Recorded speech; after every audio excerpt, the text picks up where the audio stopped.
Good morning, students.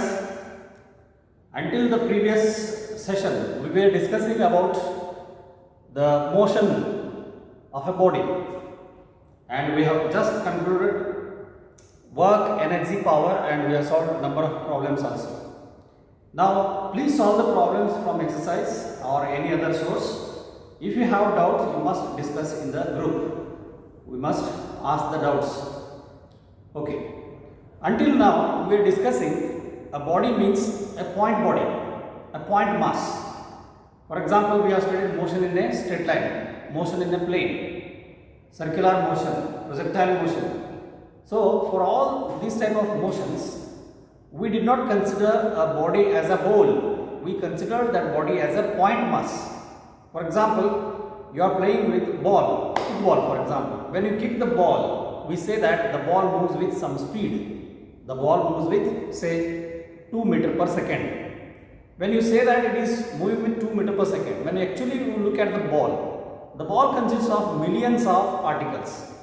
Does it mean that all the particles of the ball move with the same speed?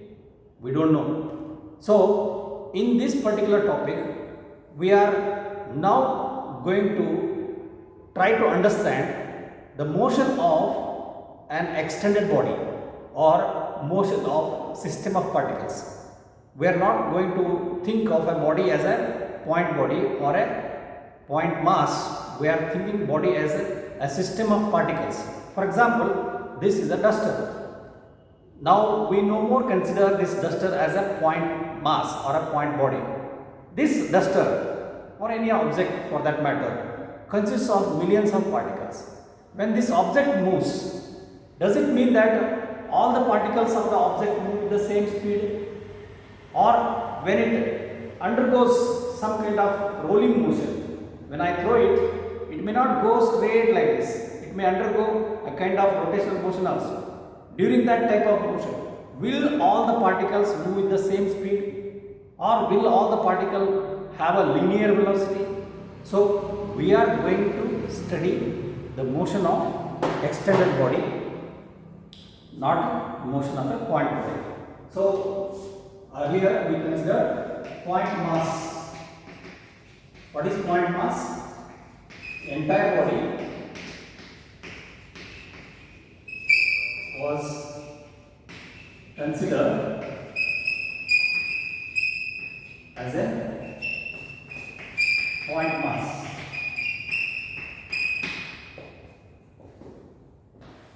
Here we consider a body as a system of particles.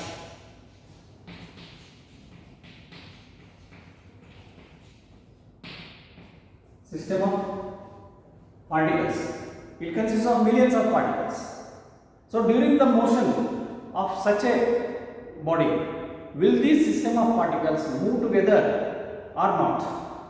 Then in this system of particles, any extended body is considered as system of particles. Extended body.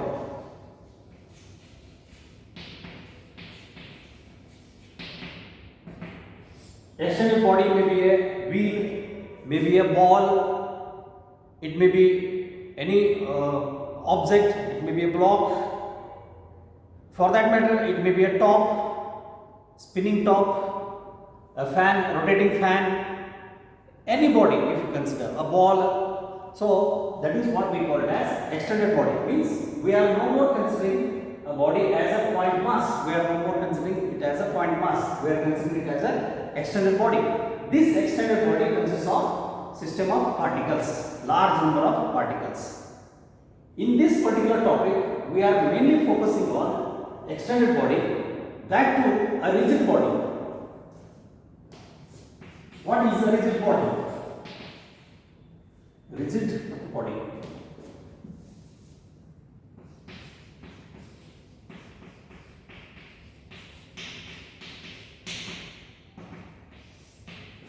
As the term itself says, rigid body is the one which doesn't lose its shape so easily. It has a definite size. It has a definite shape which does not lose its shape or size so easily under normal circumstances, under the external forces.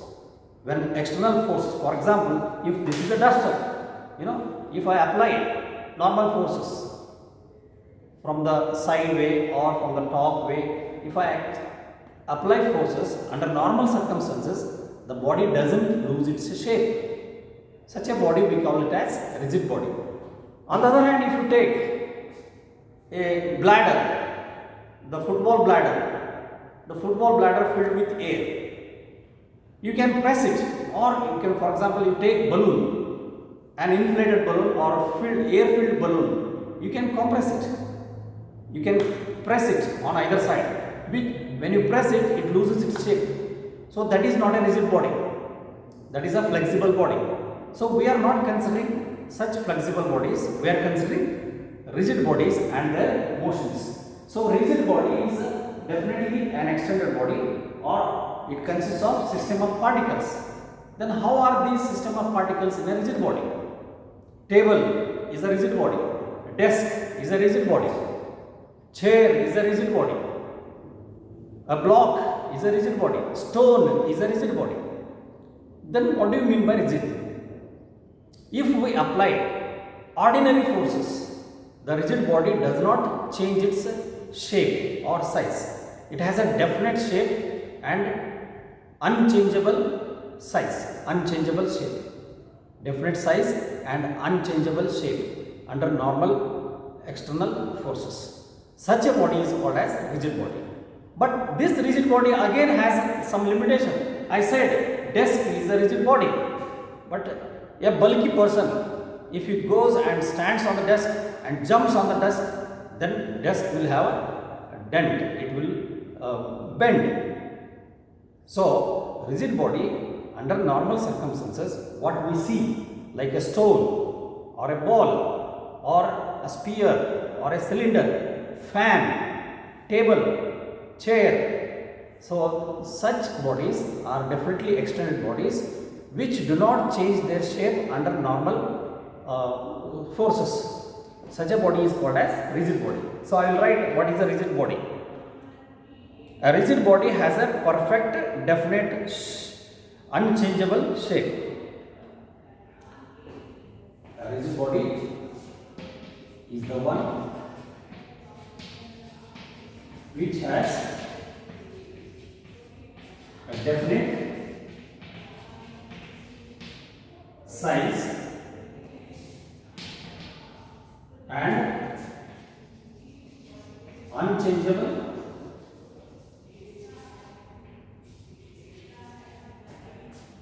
shape, definite shape and size under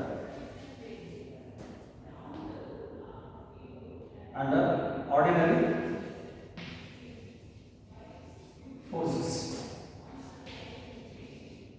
Means for such a rigid body, if we apply external forces, ordinary external forces, the body does not change its shape. All the particles of the body are intact.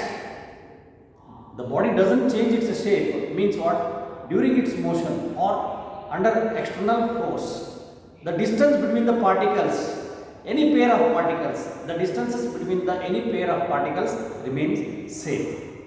So such a body is called as rigid body. This implies under external forces, the distances between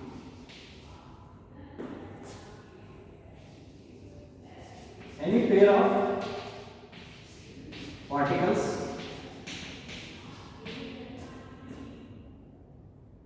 remain same, they do not change. Such a body is called as a rigid body. If you take a stone and try to press it, the stone is always rigid only, it does not change its shape unless you take a hammer and hit it. So when you hit it with a hammer, you are applying huge amount of force. So strictly speaking, truly speaking, no body in this universe is perfectly rigid.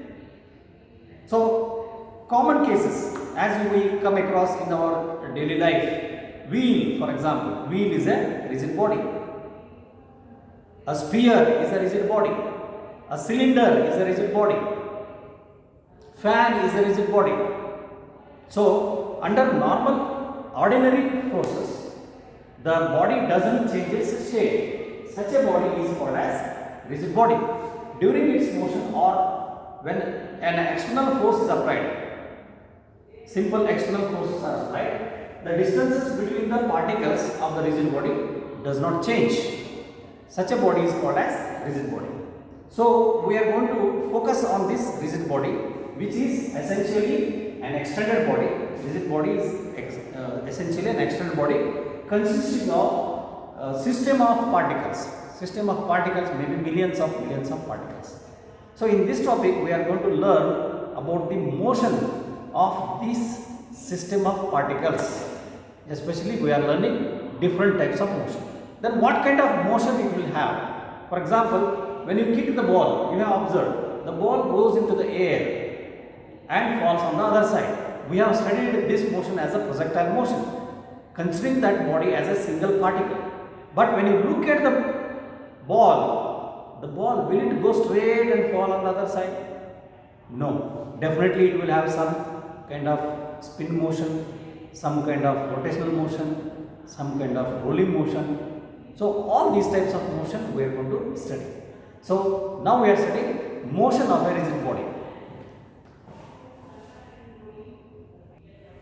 So, we conclude a rigid body is the one which has a definite size and unchangeable shape, which does not undergo deformation under ordinary forces, and the distance between the particles of that rigid body during any type of motion remains always same. The distances between any pair of particles inside that body, it remains always same. So, it is an extended body and it is a system of particles.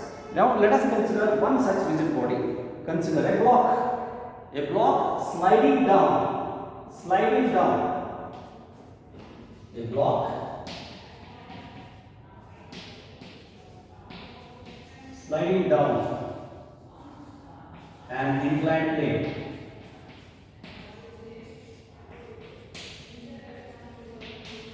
When the block is sliding down the inclined plane, you see, suppose the block is sliding down with some speed v, with some velocity v. Then if you look at the different particles of this block, situated at different locations, if this is P1, if this is P2, P3, P4, P5, like this. If I have taken just for consideration 5 particles, when the block is sliding down the inclined plane, will it not all these particles move with the same speed? Sure. So, such a motion wherein, you see, this is an example of linear motion also. It is an example of linear motion. A block sliding down an inclined plane, it is also example of linear motion. During this type of linear motion, all the particles of the block move with the same speed. They do not change. If the block is accelerating, the particles of the block also accelerate with the same value. So, such a motion is called as translational motion. It is called as translational motion. Translation motion. What is meaning of translation motion? A motion of a rigid body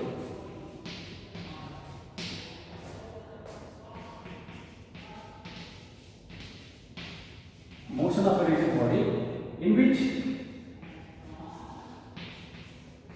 all the particles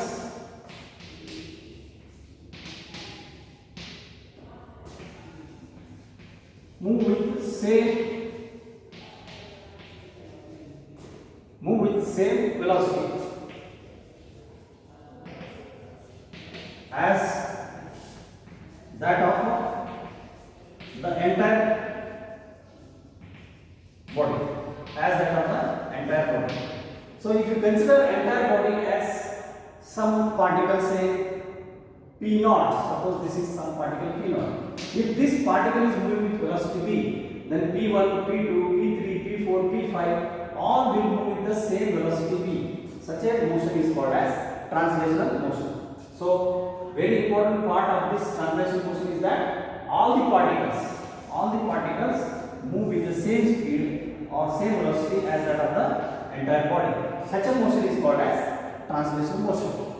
If a duster is slided on the surface, then all the particles of the duster will move with the same speed. Such a motion is called as translational motion. Now let us see another type of motion wherein instead of a block, suppose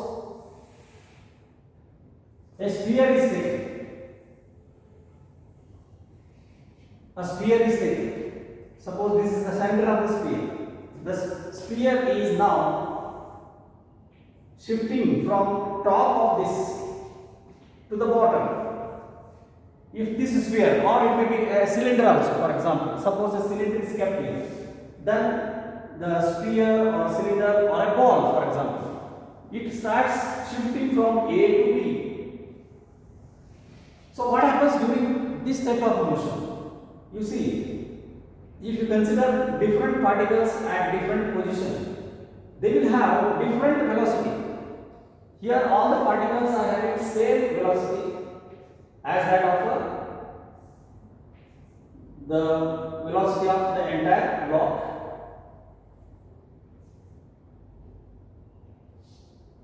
Here, if you consider this particle, so it will be having motion in this direction, and this will be having motion in this direction. If you consider a particle on the top, this particle, if you draw a tangent here, this will be direction of velocity of this particle.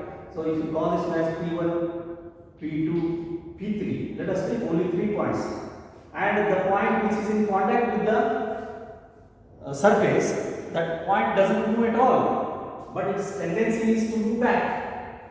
So in such type of motion, you see all the particles do not move with the same speed. Then what kind of motion is this?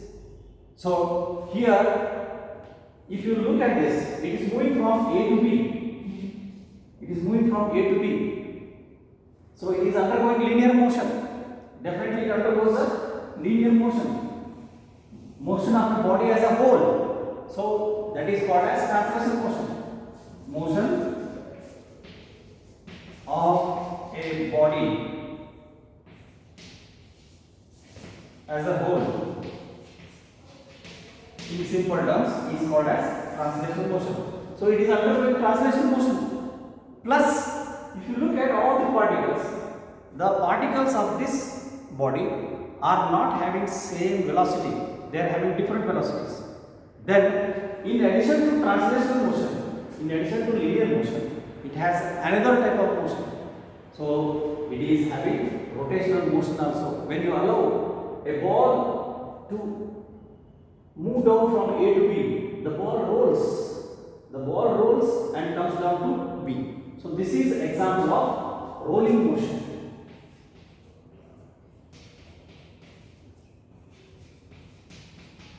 So the rolling motion, all the particles of the body do not have same velocity, and the rolling motion is having two types of motion.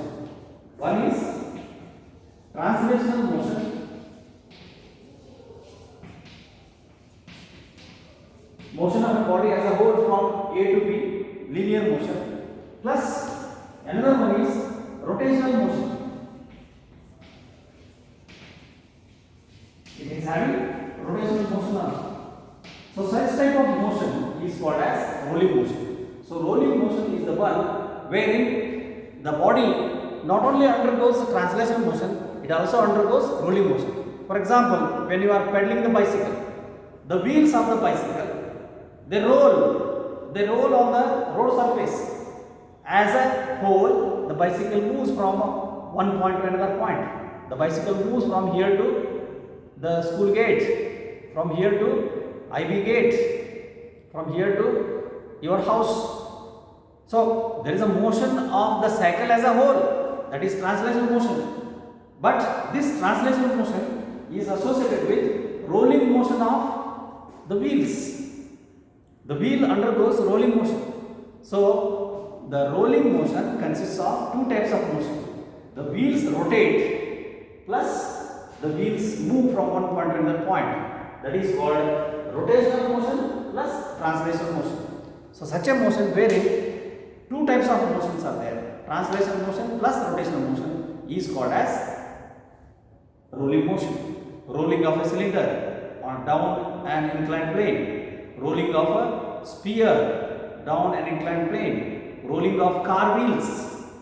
Rolling of cycle wheels.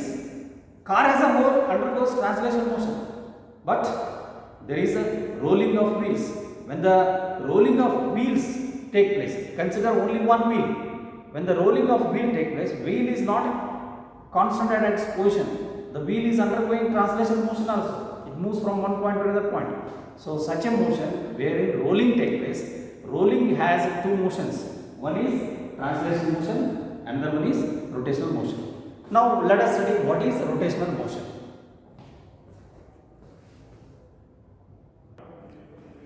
The case of fan, a ceiling fan, you see, it is fixed to the ceiling. But when you switch on the electric button, when you switch on the key, what happens? The blades of the fan rotate. The blades of the fan rotate about the fixed line, and the fan is fixed there. Only the blades are rotating.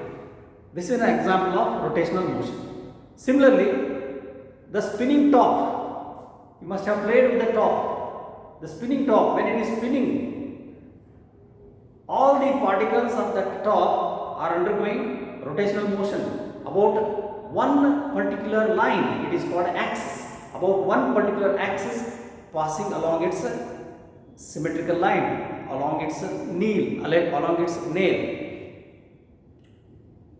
So you must have seen number of such examples. Rotating wheel. For example, if you put the cycle stand and pedal it, you will see the wheel of the cycle rotates. The wheel is not moving ahead. The wheel rotates about a fixed axis. The fixed axis is passing through its center. All the particles are rotating in about that axis. So you can give number of examples. A spinning ball, spinner. You are playing with the spinner. You see, when you start spinning that spinner, you see, when you hold it on your fingertip, the entire spinner is rotating about that fixed axis passing through your finger. You must have played with volleyball. Volleyball, you will be spinning it and keeping it on your finger. When you spin the volleyball and keep it on your finger, there is an axis passing through the finger. About that axis, the entire ball spins. So this is a spinning motion, or it is also called as rotational motion. So what happens in the rotational motion? Let me draw one rigid body, not having a definite, not having any particular shape. So let us consider one rigid body. Suppose this is a stone. If it is rotating, there will be a fixed axis about which the stone rotates. Suppose this is rotating like this. When it is rotating, look at different particles at different distances.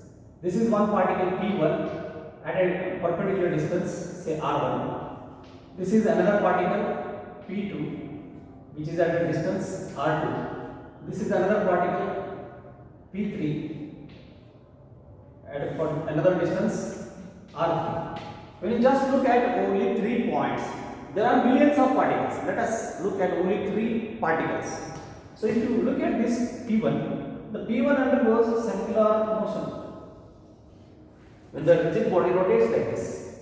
So the P1 particle undergoes circular motion in this sense, anti-clockwise sense, and it is having its radius as R1. It has a fixed distance from this axis of rotation. That fixed distance from the axis of rotation becomes its radius. Similarly, if you look at this particle is undergoing a circular motion during the rotation motion of the entire rigid body. This particle, if you concentrate only on particle P2, it undergoes circular motion. So if you draw a tangent here, this becomes the velocity of this particle P2 at that point. But when it comes here, you see the velocity of this particle. Here also, this will be the direction of velocity of particle P1, and here it will be in this direction. So like this, if you look at different particles, the different particles are at different distances. They are at different distances, perpendicular distances from the axis of rotation. They have different velocities, but all of them have common axis. The body as a whole doesn't undergo motion. The body as a whole doesn't undergo linear motion. So the body doesn't have translational motion here. It has only pure rotational motion. So we can say this a pure rotational motion. So what is a pure rotational motion? Here it is, there is a fixed axis of rotation. There is a fixed axis of rotation about which the body rotates. The particles at different distances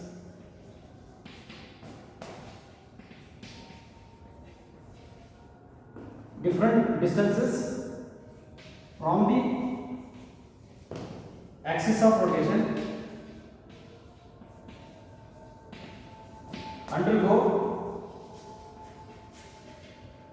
circular motion.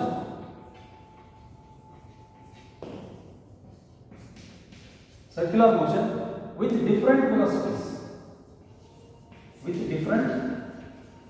velocities. So as distance r1 increases, its velocity also changes. Its velocity also increases. That's what we are going to see. As distance increases, velocity increases. Suppose there is a particle exactly on the axis of rotation. Suppose this is particle P4 on the axis of rotation. It doesn't undergo any rotational motion at all because it doesn't have any perpendicular distance from the axis of rotation.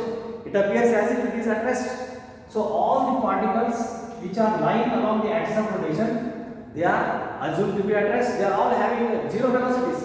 But as you go away from the axis of rotation, if you observe it carefully, the axis of rotation as it increases, as the perpendicular distance from the axis of rotation increases, the speed of the particles increases. So all the particles of such a moving body, all the particles of such a rotating body are not having common speeds. They are having different linear velocities. Therefore, the particles at different distances from the axis of rotation undergo circular motion with different velocities. They do not have same velocities, but there is one common axis of rotation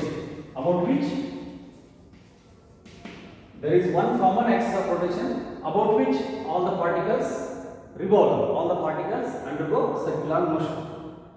And one more common thing is that if omega is the angular velocity of the entire body, then we will come to know that all the particles will have same angular velocity. If omega is the angular velocity, then all particles